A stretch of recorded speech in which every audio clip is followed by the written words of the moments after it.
Welcome back to another episode of Words of the Wise. Today I have Chief Rodriguez from Kempner PD, 17 years experience in law enforcement. Welcome to the show, Chief Rodriguez. Thank you so much for being here. Thank you for having me.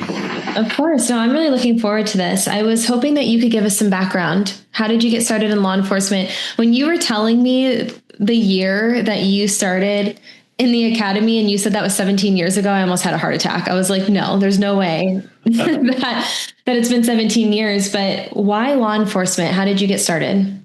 I actually got started when I was I'll tell you now, when I was a kid, man, oh my gosh, I was so liberal in my mindset. It wasn't, not to disparage, a liberal mindset, but I grew up on, Autobahn magazine, the trees and nature and all this stuff. And I remember being in high school and just being a little hellraiser and just, hated dealing with the police and all that other stuff. And then I grew up and I was working in loss prevention in Dallas. I worked for a grocery store company, and all I did was catch shoplifters. So I started working with cops daily, and I saw that they used to tell, hey, you should become a police officer. You should do this. You should do that. And after seeing the way they worked and seeing how seeing the interactions and just having interactions with them and watching good police work, it inspired me to go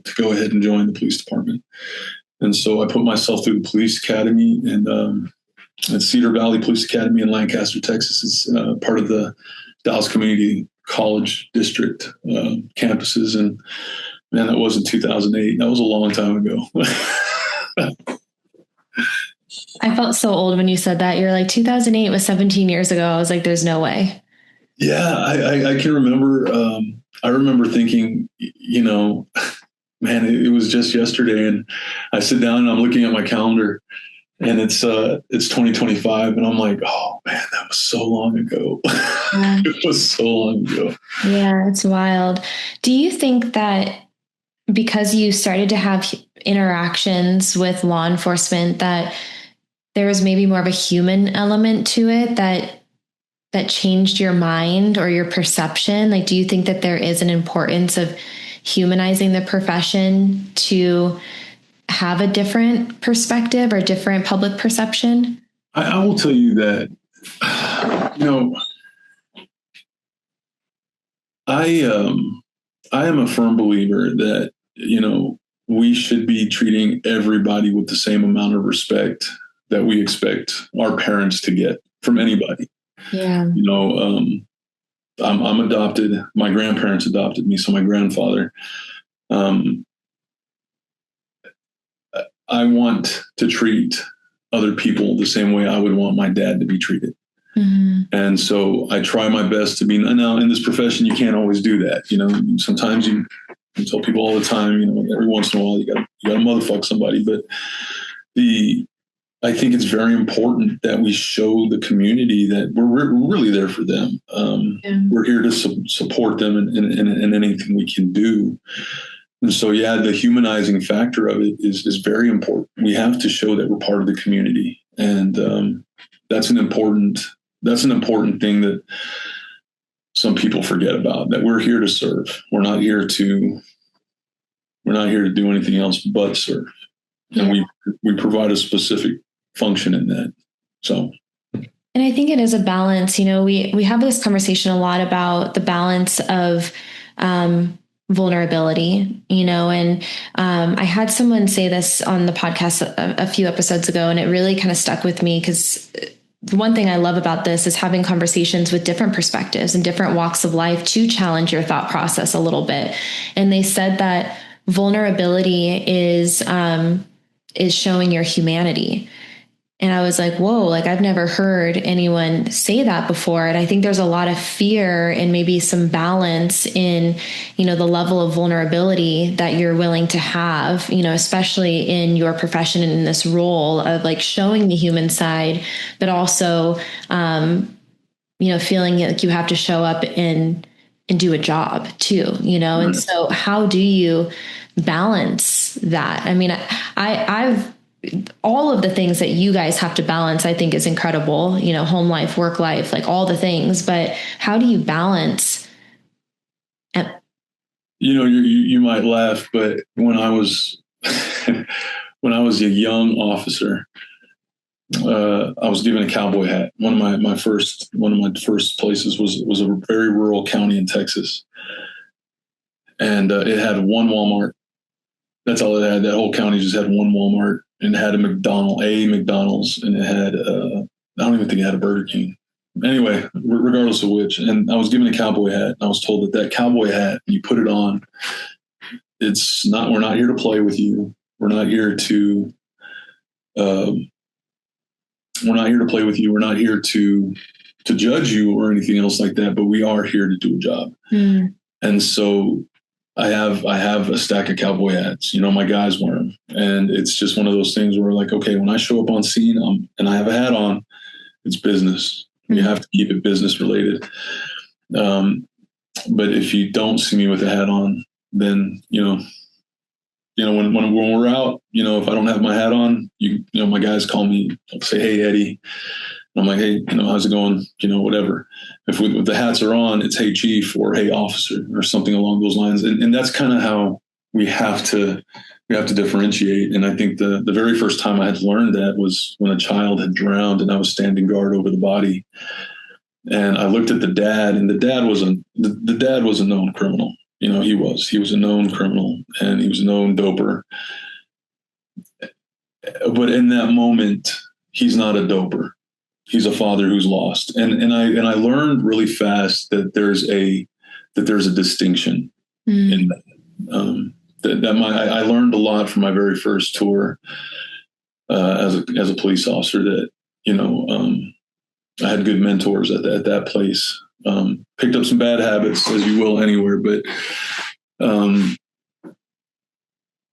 humanizing it and dealing with it and showing the right balance in the moment and treating people the way they need to be treated, Yeah, I really appreciate you saying that because, and I don't think that I talked to you at all about my background, but my parents were drug addicts. My dad was gang affiliated, prison, all the things. And so for you in that moment to see the human and recognize that they're a dad, and not label them for maybe their poor choices in that moment, but show up for them, as a supportive human, like right. that speaks volumes, because like I know what it's like to be the kid of that,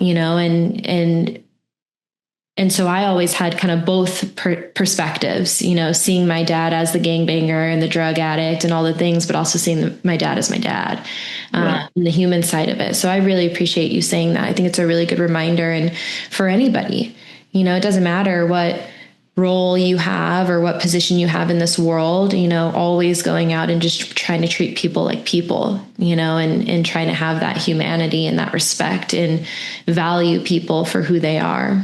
Right. No, and that's very important. We can't, I honestly believe that a lot of the stuff a lot of de-escalation can be solved, or and not everything, but, really, if you just show people a little bit of respect, a little bit of kindness. Now, it's not going to work 100% of the time, but if you really just treat people the way you want to be treated, you're going to get a lot further with them. And, and again, in that situation, it was a dad who lost his kid.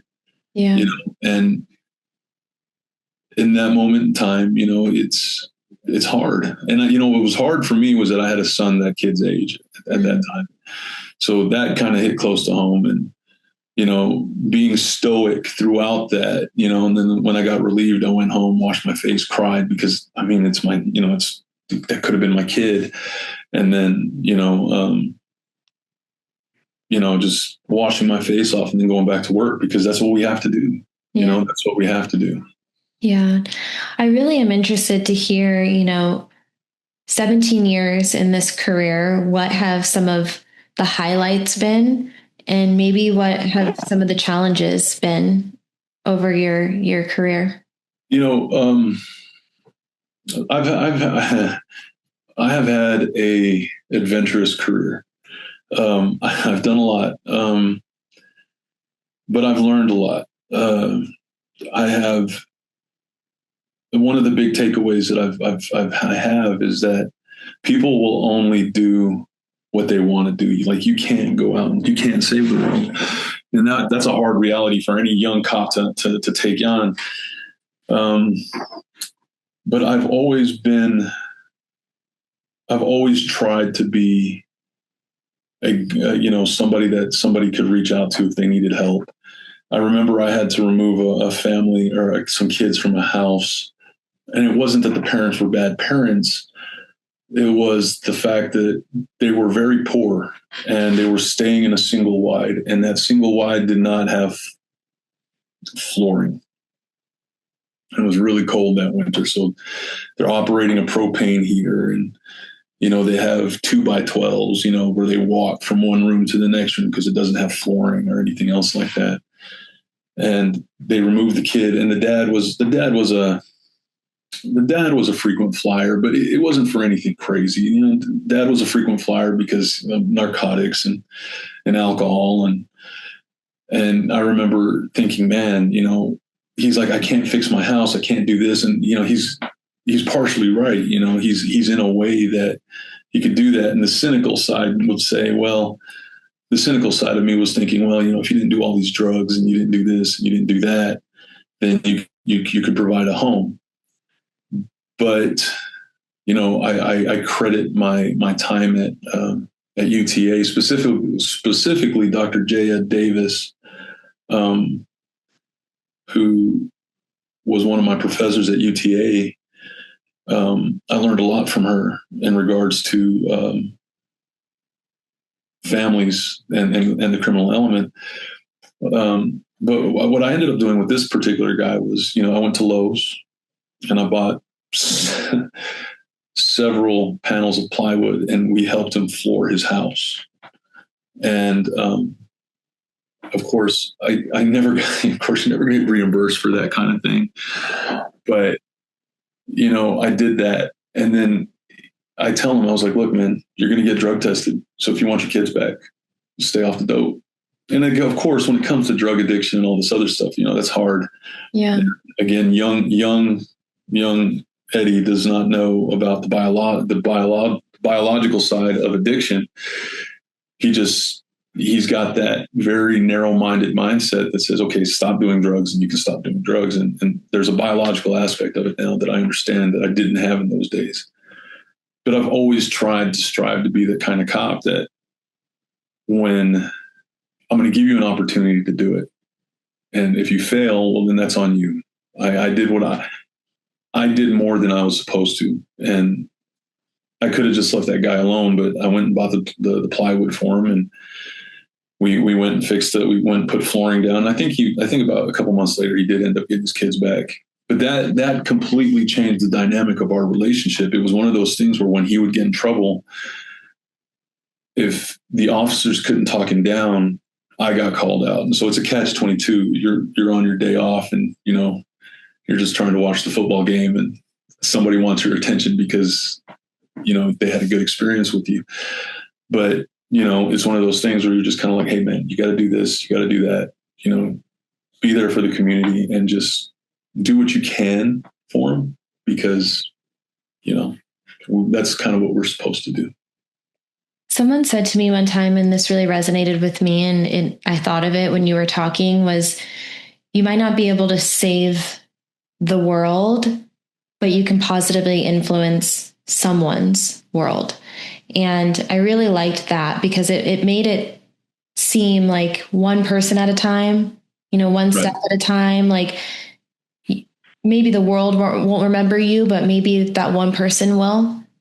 Maybe you're the reason why they changed their life around and they got off drugs and they're a better father, And so I think that if we can look at it in the context of that, like maybe you did change that one dad's world, and maybe not, but, I think that when we try to take on the whole world, it's a whole lot harder than trying to, influence individual world. I had a situation like that once. We had gone out to the house earlier that day. It was a completely a separate incident, but we'd gone out to this guy's house, and apparently he had assaulted his parents. And when we come up on scene, he's actually walking down the street. And I think the initial story was that the guy had taken one of those glass ashtrays and broke it over his own head. And the parents were freaking out because he was high on meth and all this other stuff. But, the other officer, I said, that might be our people. So I went to go speak. I went to stop out with them, and the other officer went to go talk to the family. And we kind of made the determination that if he had actually broken one of those glass ashtrays, he'd have a knot or something on his head, which we didn't see. So we let him go and said, hey, look, just don't go home tonight. Just stay at a friend's house. And he's like, all right. So he's pushing his stroller with his wife, and they're going down to a friend's house. We get a call around 2 or 3 in the morning, the same residence. And apparently he had gotten high, took a shotgun, walked into the parents' bedroom, and pow, just shot into the ceiling. And the dad had crawled out of the window, went to the neighbor's house, called 911, and of course we show up. And he comes out of the wood line with a shotgun. When we show up, he comes out of the wood line with a shotgun. And I think that's the very first time I went from indexing to putting my finger on the trigger with every intention of just killing this guy. He had a shotgun, and I didn't have a vest because my vest hadn't come in yet, And so I was very much aware of the fact that I'm a big guy. The tree that I was hiding, that I was propping myself against, wasn't offering much cover. So it was going to be a shoot him first or something like that. But he ends up dropping the gun, and we arrest him, and we clear the house, and there's bloody sheets everywhere. And it turns out that he had tripped and hit his head on the barrel of it, and he was bleeding on the sheets, but the wife and the kids are laying in these blood-soaked sheets, and I'm sitting here thinking, oh my God, I got a homicide, and pull it back. And it's just them being scared. And I remember cussing him out and telling him, we almost killed you, and da-da-da-da-da-da. Well, maybe about 8 months later, I'm doing courthouse security for Narcotics Anonymous. And this guy comes up to me and just, Deputy Rodriguez. And I'm like, yeah, do I know you? And he's like, it's me, so-and-so. And I looked at him, he looked completely different. It was the same guy. And he goes, I've been clean for 8 months now, da-da-da-da-da-da-da. And I gave him a hug, and I said, now you got to stay clean. Mm-hmm. No, now you got to stay clean. And again, that version of me doesn't understand biology and addiction, but, I was really happy. And I think at that point, I understood that if my career ends with just one person, I saved just one person. Yep. Then I had a good career. Yeah. And I know that number can be considered low, but you never know. Everybody does their thing and everybody forgets. But if you're remembered by one person who you did right by, then you probably had a good life. I think it's worth it. It is, definitely is. I really do. I mean, how many people can say that? How many people can say that they positively influence someone else's life like that? And I think that it's something to strive for. And, obviously you weren't doing it in that moment thinking that. You weren't like, I'm going to have a positive interaction so that he remembers me one day. Like, you never go into it that way. You went into it selflessly saying, I entered this career because I want to help people, and I'm here treating him as a human, and hopefully that helps turn his life around. And it did. And now he remembers you. And I think that that's so admirable. And I think we always hear that, especially in wellness, and, we hear it a lot, where if we could just save one person's life, help one person. And I do think that compounds over time. Right. How has this, because, in the context of wellness, and, obviously you've been through a lot, you've seen a lot through your career. How has this career impacted your own personal wellness or your family life? This career I think this career takes its toll on every relationship. There are, the role of the police spouse is very hard. Mm-hmm.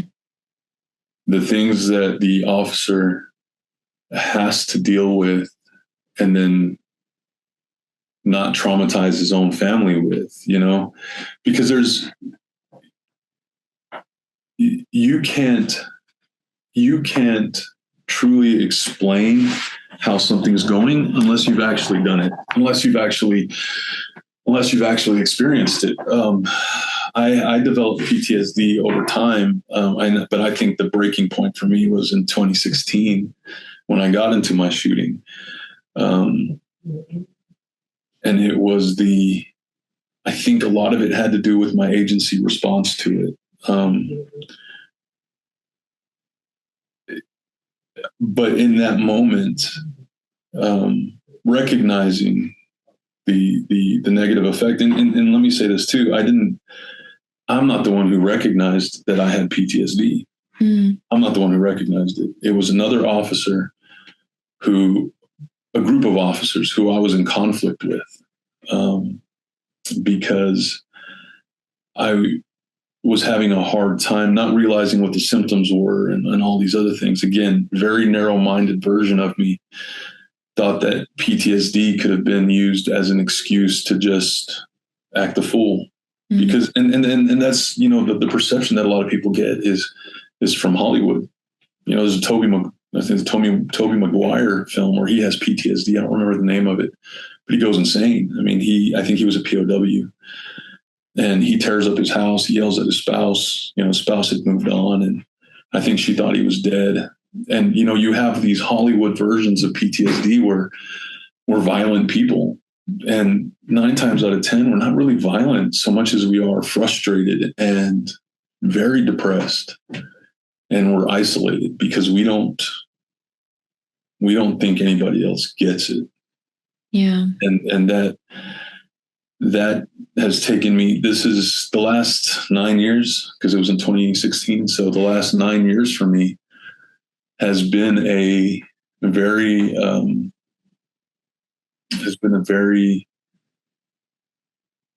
challenging journey, but it's been done. And I've figured out my own coping mechanisms and stuff like that. But it takes its toll, especially if you're not ready for it, especially if you don't recognize it, and especially if you don't have the right kind of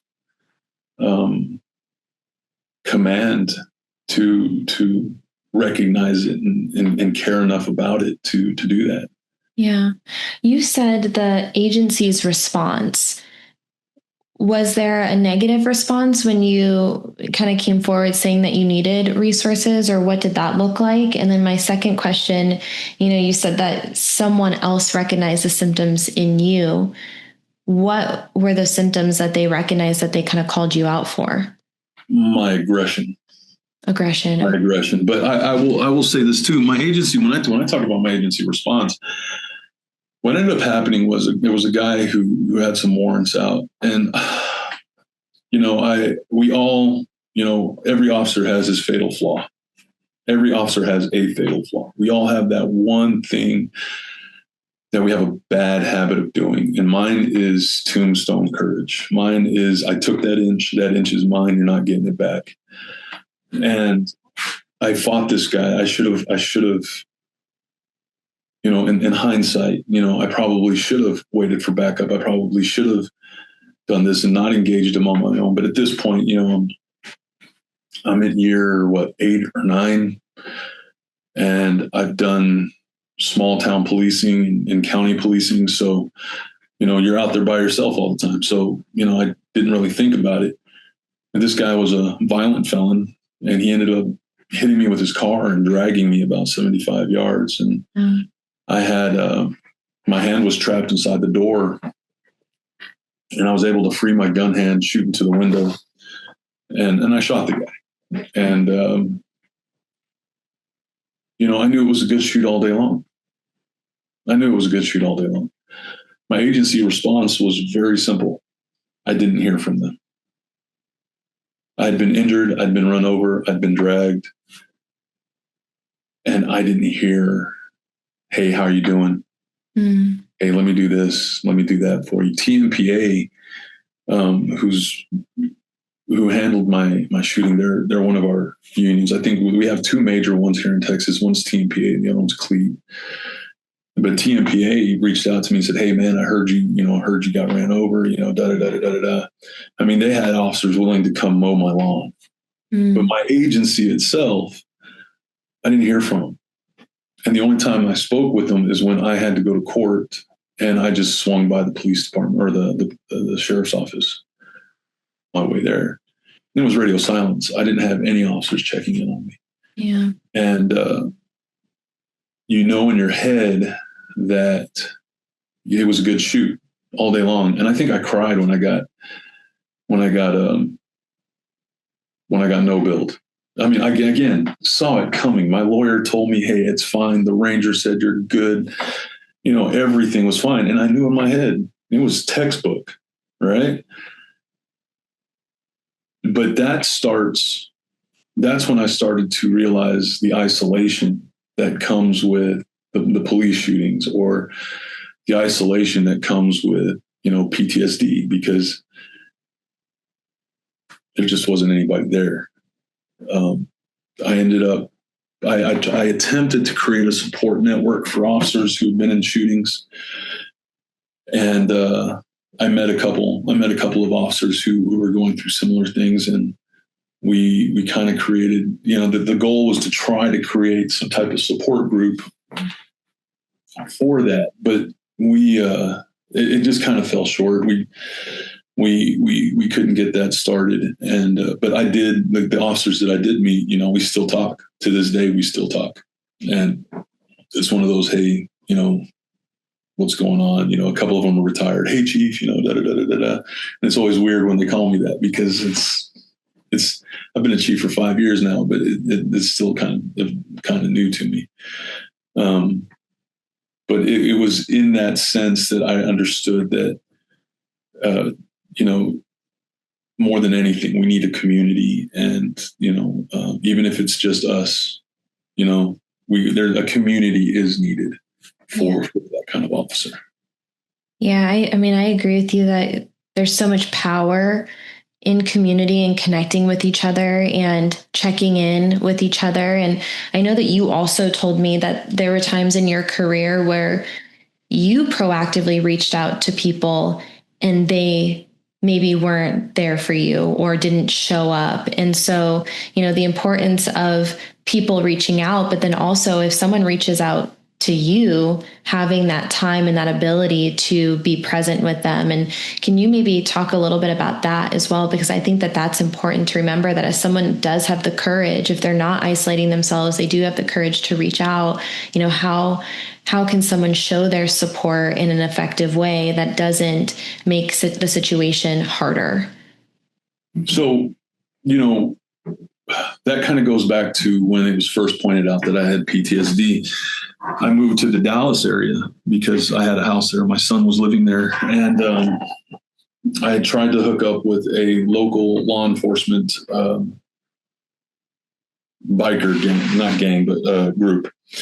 And I was attempting to go into that, and because I needed community. I recognized that I needed community. I didn't understand PTSD. I didn't understand what was going on. I will say that it was in this process that I learned the difference in counseling, in counseling methods and counselors. I learned through all of this because I went and got counseling, but the counselor that I ended up getting was a relationship counselor. So it didn't really help. And we never talked about PTSD. We talked about my relationships with people.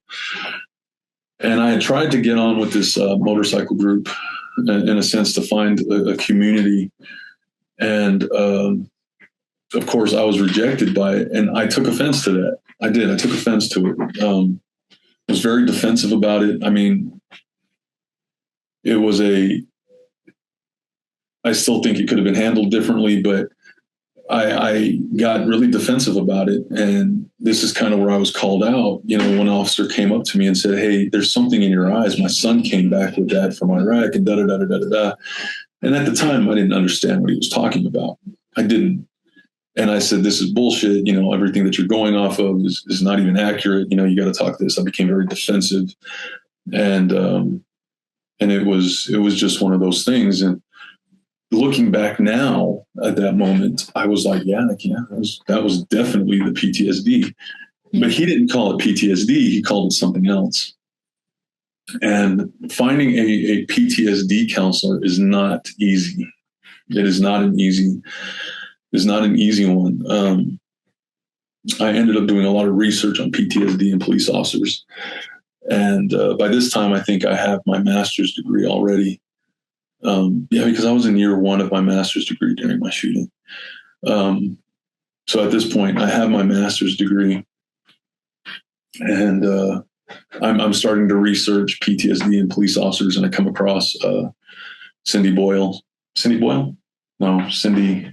I forget her last name. She wrote a book called Code for Couples. She has a counseling thing that specializes in first responders. Her husband was a cop. Mm-hmm. So she has a unique understanding. And I thought, you know what, if anybody's going to get it, she's going to get it. So I reached out to her and I told her I need help. And she helped me navigate and said, this is the kind of counselor you need to find. And I ended up moving to the Kempner area, which is by Fort Hood in Texas, where I grew up, ironically, because I thought, you know what, with all the PTSD that is in the military, they're going to have PTSD counselors down there. And it was really easy for me to find one. It really was. I had a great one. And then she left. and then I went 2 or 3 years without one. And then I got another one. So it's been a learning process. It has. It's been a learning process. It's trial and error. What works for me versus what works for other people. Sure. I forgot the question you asked me. I'm so sorry. I rabbit trailed. I feel like you answered my question. No, you really did answer my question. I know that, through your own experiences, you had told me that you now have a non-negotiable. You go to therapy every Tuesday at noon, and everyone knows about it. Everybody knows about it. Do you think, and this is another 2-part question, and if you forget the second part, tell me and I'll remember it, but do you think that all of your experiences that you had with, struggling to get support, the agency not reaching out, needing to find someone who understood this profession and the challenges in that, and now finding solutions and some resources that have helped you, and it's now a non-negotiable priority for you, do you think that that influences the way that you lead today as a chief and the way that you show up for people because you have those personal experiences? It's the reason I'm so open about it is because I Fort Hood, again, Kempner's in the Fort Hood area. My community is a largely veteran community. And at no point, which 2 of my officers are veterans, my other 2 officers, we're all veterans. And the fact that they see me do it, I want them to see me do it. The ladies in City Hall, my office is part of City Hall. Everybody knows Tuesday, 12 o'clock, chief walks in, closes his door, and he has his therapy session. And I don't get disturbed unless it's something major. And I do it because I need everybody to see that it's okay. Mm-hmm. It's all right. So my guys don't have the excuse of, well, I was scared. No, you shouldn't have been, because I deal with it and I can help you with it. And I check on my people all the time. I have a friend who just recently made chief in South Texas. And believe it or not, she is 2 sides of the coin. She is both sides. Normally you have one person who's one side and the other person. She is both sides of that coin. And I remember she was struggling with mental health as well. And I made her a series of promises. And I have done my best to keep those promises. And one of those promises is that I'm not going to abandon her. She's got me. She's stuck with me. That's all that is. Mm-hmm. And there have been times where she's messaged me at 2:00 in the morning. Hey, I need you. What do you got? And I wake up and she has an issue, and we talk it out. We work it out. And that's what being present is. Yeah. A lot of people, however, they want to make those promises. And I don't think that they're bad people, but you have people who maybe because they don't have anything better to say, or they don't know what to say. Well, if you need anything, just call me. Well, I will tell people, and I've taken the mental health class, and I've told these guys, as somebody who suffers with this, don't be that guy. Don't say, hey, call me if you need anything. And then when somebody calls, you don't answer. Yeah. Don't be that guy. And I get it. Life happens at 2:00 in the morning. Nobody wants to wake, and people need their sleep. They're tired. And I completely understand that, but don't say, call me if you need anything. And then when somebody needs something, you're not there. Yeah. That will completely devastate somebody. And it devastated me a few times. I before getting help, you ask yourself, what did you do to deserve this? What happened that made you so toxic for nobody to want to help? And in those dark hours, it has nothing to do with the fact that it's 2:00 in the morning and they're asleep. It has everything to do with the fact that your brain is playing tricks on you. Yeah. You're not in the right mindset. And I learned early on that, alcohol and that does not mix. So I don't drink alcohol at all. I just don't, because I think that I honestly believe that under the right circumstances, if you get me drunk and it's just a perfect storm one day, that I probably could take my own life. And I don't want to tempt fate in that way. There's other things that you can do. And that becomes an addiction in and of itself. Mm-hmm. And it's such a dangerous road to go down. And so for me, if you can do it, by all means. I mean, if you think you can do it, I'm never going to tell you stop drinking. I mean, you're going to do what you're going to do. Right. But I'm going to tell you that personally, I don't drink at all. It just doesn't happen. But a lot of it has to do with the fact that I got guns all over the place. And one day something might happen, and it might catch me on a day where I was drinking. And, that alcohol will definitely loosen your inhibitions. Yeah. And we know that it's such a common coping mechanism and escapism tool.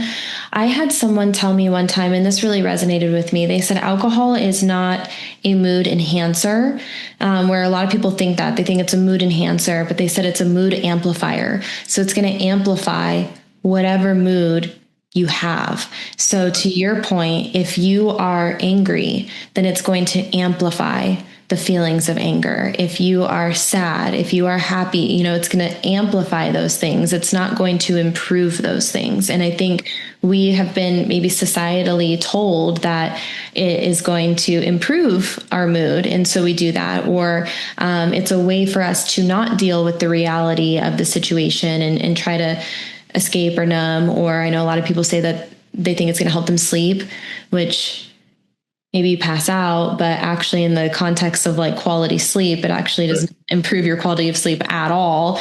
And so to your point, you can never, I think it's human nature. You can never walk in front of someone and say, don't do this, especially if you're an outsider. Maybe if they respect you and you have a relationship with them, maybe they'll hear that messaging a little bit more. But I think the more conversations we can have like this and the more awareness around things, and maybe it'll challenge thought processes, and maybe it'll challenge habits, and people will start to put more thought into their choices and the decisions that they're making. And I really appreciate that sentiment of like, you don't have to be the person that people reach out to, but if you're going to say that, then do that. Be there. Right. That I'm telling you, dealing in my journey with mental health, that it probably does more damage in the moment, not long term, but in the moment. That does more damage. Right. It does do more damage. And I'm only going to speak for me, because No, while cases are always going to be similar, and I'm sure that me talking about it like this, so somebody can resonate with it, but I'll speak for me. I'll tell you that on times when if I've gotten desperate enough to reach out to somebody for help, and I called the person who said, call me, and they weren't there, I'm already questioning my value. I'm already questioning my worth in that moment. And I'm not worth 30 seconds. Yeah. And I'm not worth the frustration. I'm not worth the aggravation. And, of course you have people, you should have called me. You should have done this. You should have done that. After you've done it a few times and nobody's answered, or something along those lines, I mean, that fight that you have to maintain your sanity in those moments, that makes the fight 10 times harder. Yeah, it does. It makes that fight so much harder, because now it's not just whatever's in your brain. There's evidence of it. In cops work, we work off evidence. Now there's evidence of it. Man, our value. This person said, call them if they need them. If I need them, did I do something to upset this person? Why isn't this person answering? Does this person value me? And, and that's not the case in the moment. Life happens to people, but in those moments, you don't think, oh, well, it's 2:00 in the morning. They don't need me. Right. That chief that I told you about, I mean, she's messaged me at 2:00 in the morning, and I'm there for her. But that has a lot to do with the fact that I understand her and I understand what she's going through. And she is a very special person in my life, but that doesn't mean that she's always going to be there for me. Yeah. And I understand that. I can't expect people to match my level of intensity. I can't expect people to match my level of love and care. And that's where I learned that only I can take care of me. You can't depend on anybody else. I mean, you can barely depend on your spouse to take care of you. Yeah. And it's not a knock on the spouse. It's not. If the spouse hasn't taken the time to learn you or learn what you're going through, your spouse isn't going to get it. And they're not, and that becomes another fight that you have to fight. So it's such a tricky subject, because it's like, I can relate so much to the self-worth talk, right? And when you have emotions that are overtaking logic, we know, like, anytime you've been there for someone who is letting emotions, it's hard to talk you down, right? You kind of get in this spiraling effect of like, and like you said, you'll find the evidence that'll support your thought process a lot of the times in those moments. And I really believe that our perception is based on our past experiences and our preconditioning. Like for me, I've always grown up with self-worth stuff, always, because I come from 2 drug addict parents that left me. I was raised by my ex single stepdad because my mom dropped me off on his doorstep one day and said, I don't want to be a mom. And, he took me in, and I'm so grateful for that. But I always grew up feeling like I wasn't worthwhile. Like if my own parents didn't want me, then who would ever want me? And so I always grew up with self-worth stuff, and I've had to work on that a lot. And there's been plenty of times where, things like you mentioned would happen. And I'm like, here we go. Like, I'm not worth it again. Like, no one loves me. No one values me. Like, no one cares, and you kind of get into that like emotional state based on what you've been through in your life and, the things that have happened to you. And it really is hard to pull yourself out of that. But it's also this hard dynamic, because you want to take care of yourself, like you said. And a lot of times I've had that mentality too. I'm an only child, like grew up really fast and was like, well, I can only count on myself. But then we also have to be careful not to isolate ourselves and to, know that we can reach out if we need it, and that there are going to be people in our corner that are going to catch us if we fall. Right. But the key to that, is to let them just catch us, because there's going to be times where I know right now, my mentor, he's a former Texas Ranger, and I know that I could call him and that he would pull up and he would come to my house. I think we lived like maybe 20, 30 minutes away from each other, but I know that if I called him with that, he would answer, and he would do his best to guide me spiritually. He's a very religious man. But in those moments in the darkness, that's not the guy who comes to mind. And when the darkness hits you, the positive people in your life aren't the first people to come to mind. Mm-hmm. It's just, and you have to, there's I guess the only thing that I can relate it to is when I was in my shooting, I actually thought it through. I have to free my gun hand. Okay, it's free. I have to reach for my gun. And as I'm being dragged, mm-hmm. I have to get my gun out. So I get my gun out. Okay, I think he's about here. And I was eye level with the door handle below the window. Mm-hmm. So I had to measure my shot. I think he should be right about here. And you have to think these things through. So you have to develop a mindset and understanding that, and this doesn't come easy. I mean, you have to train yourself to do this, and you have to accept the fact that on these nights or during the days when this happens, that you're in for a fight, and this is going to be your critical incident for the day, for the week, for the month, whatever. And you have to approach this the way you would approach any other high stress incident. And you have to think your way through it. Mm. And you have to train yourself to understand that and recognize your symptoms, because everybody's symptoms are going to be different. But you have to train yourself to recognize your symptoms and to have a plan in place. So when I start to recognize that I'm spiraling, I can take an antihistamine to help relax me, because I don't take anything hard. I don't take any SSRIs. That was a mistake when I took an SSRI. But again, SSRIs might work for other people. They just didn't work for me. But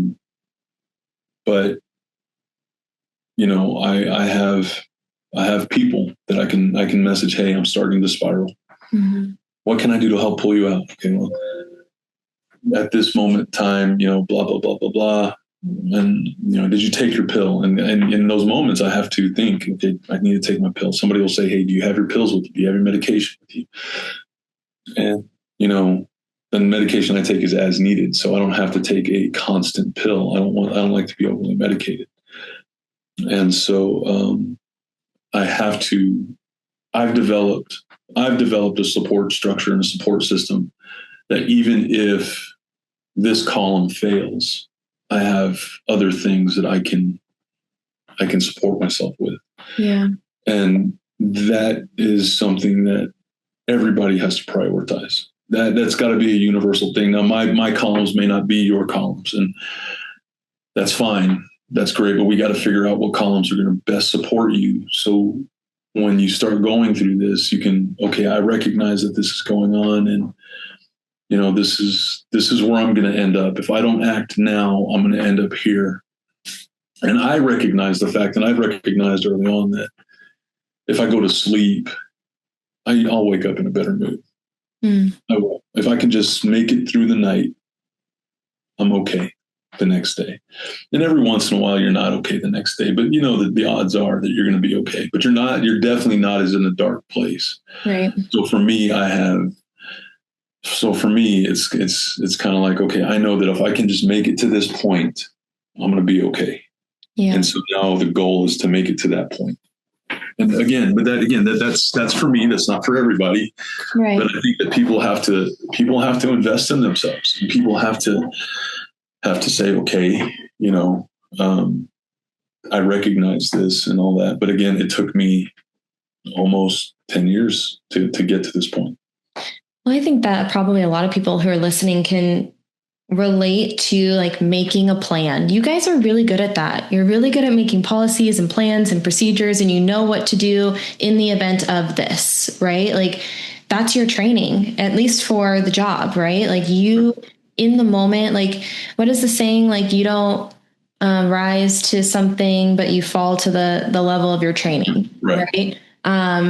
And I know I just butchered that, but you get what I'm saying. And so I really like that idea of like, you have a game plan for all of these things in your career. You have trained yourself to know that in this situation, this is how I would respond. Like, these are the things that we would do, right? The same can go for wellness. In the event of this, what is the plan? What do we do? And if that doesn't work out, what's plan B? Like you said, and if that doesn't work out, what's plan C? And having this structured plan that's proactive, and then understanding that mental training is possible. I had someone tell me one time that you can't control anything really, like outside of you, right? Like, but you can learn how to control your actions and your reactions to things. And it does take effort and mental training and resources like therapy. And, I know you mentioned, I think EMDR and some other things that have been helpful, but mental training is possible. Proactive wellness is important. And how can you have that structured plan in place? So in the event of you needing resources, you have that game plan. I really like that a lot. And I think it makes it really like tactical, but it does, again, it takes that effort of sitting down and trying to identify what that is. It takes you have to evaluate everything. Like me and my guys can go out and do whatever we do. And then we finish up and say, okay, so what went right? What went wrong? It's an after action review, an AAR. And it's kind of how I approached it. It was like, okay, this didn't work. Well, why didn't this work? Well, because of X. All right. Well, now we know that X doesn't work. Like SSRIs. I remember when I took an SSRI, I think that they gave me too much of a dosage. I don't remember what it was called, but I remember taking it, and I had a full on breakdown. I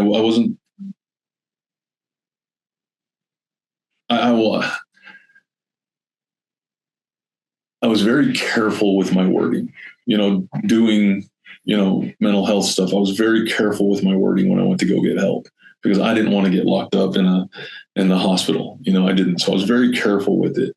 But I also recognized the fact that when you look back on it, I was pacing that room like a lion paces in his cage. I felt like a caged animal, and I was pacing back and forth. And that poor doctor, who was so small, I think he was about 5'5", and I'm standing there at 6'8", and at the time probably close to 450. I was really fat, and I'm pacing back and forth, and he squats and he makes himself as small as possible. And he's like, hey, I think you need to get help, and I think you should let us, check you in. I was like, no, I'm not going to do it. And I was being very, very aware of what happens if I have to get mentally evaluated. And, they gave me an SSRI, and this SSRI, after about 2 weeks, the I could describe it was a dam, just holding back all that water. And in this particular case, this SSRI was holding back every emotion. I could watch. I mean, who doesn't cry at the end of Watch, right? What cop doesn't watch End of Watch and doesn't think, oh man, that's so sad, because it's so relatable. I mean, End of Watch is one of those movies that every cop can watch and be like, yeah, I get it. And that's a distinct possibility.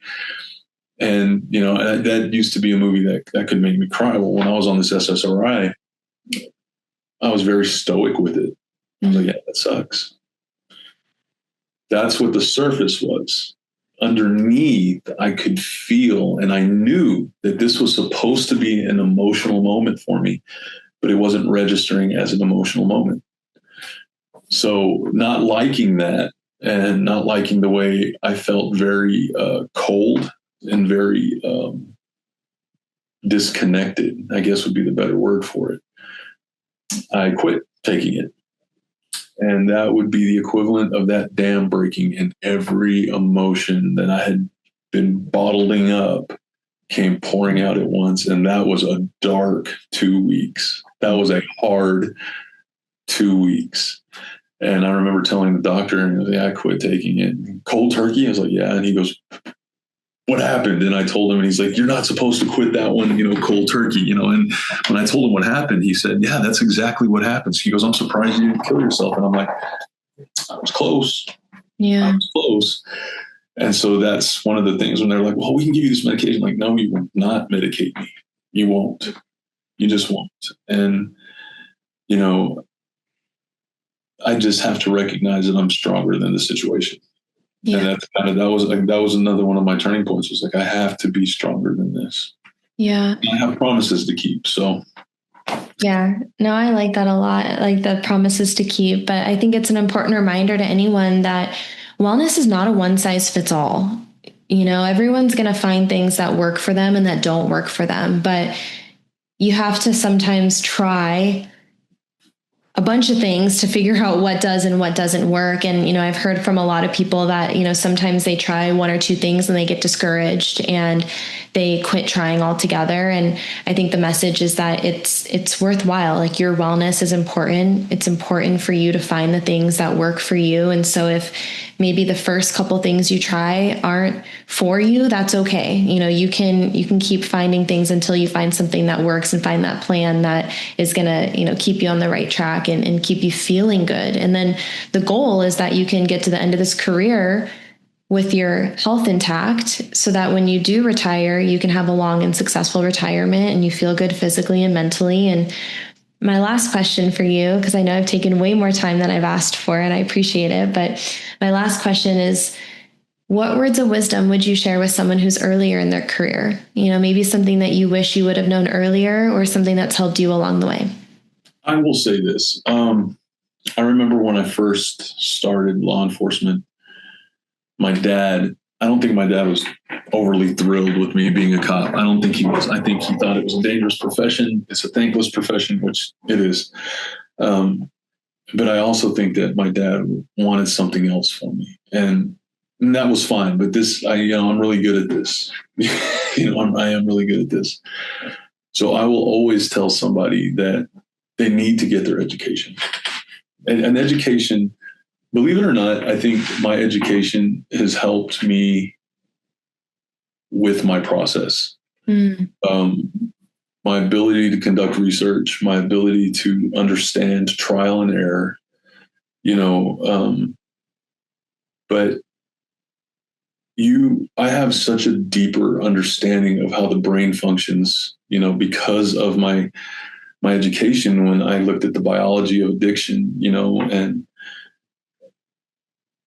and I always tell people, meth and I think it's dopamine are almost exactly the same when you look at chemical composition. One just has a tail, and that's the only difference. And when you smoke a lot of meth, your body thinks it's creating too much dopamine. And so, like a diabetic, when your pancreas stops working, your dopamine receptors stop working, and you quit making dopamine. So you can't be happy unless you're smoking meth. And it's a vicious cycle. And in understanding that, I understand that I need to focus on things that are going to be good for me, and it's just weird what what your education can do for you. But I will always tell them, get your education. And I was told early on by one of my superiors, like, well, I want to go to college. And I'm like, why?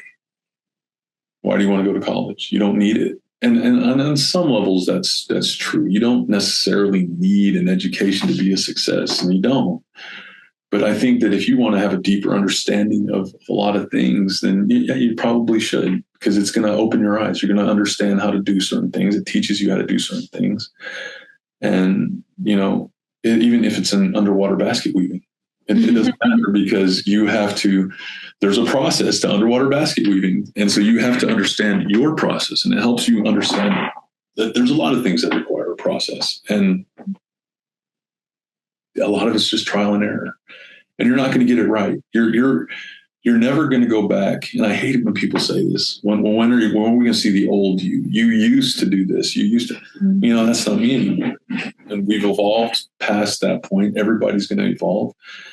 If you interview me next year, I might have a different take on things because my opinion has evolved from what it was. But people have to understand that the old you is gone. This is the new normal. And you have to figure out how to survive in your new normal. And that takes patience. That takes a lot of self-reflection. That takes a lot of self-care. And if you're lucky enough to have somebody who's there for you 24/7, then great. Don't be afraid to do that. But if you're going to ask to be the 24/7 person, you better be there. You better be there, because you don't want to be that person who, oh man, I don't want to take this call, and then you don't answer, and then that's for whatever reason, that's the time that happens. I mean, you're not going to change that person's mind. If somebody's mind is set on it, it's going to happen. But by saying you're going to be that 24/7 person, if you're not that 24/7 person, you're doing more damage. So help them find a 24-hour person if you want. Mm-hmm. If you want to help and you think you can find somebody, a 24/7 person, then find them. But don't volunteer to be it if you have no intention of doing it. Yeah. That's the big thing.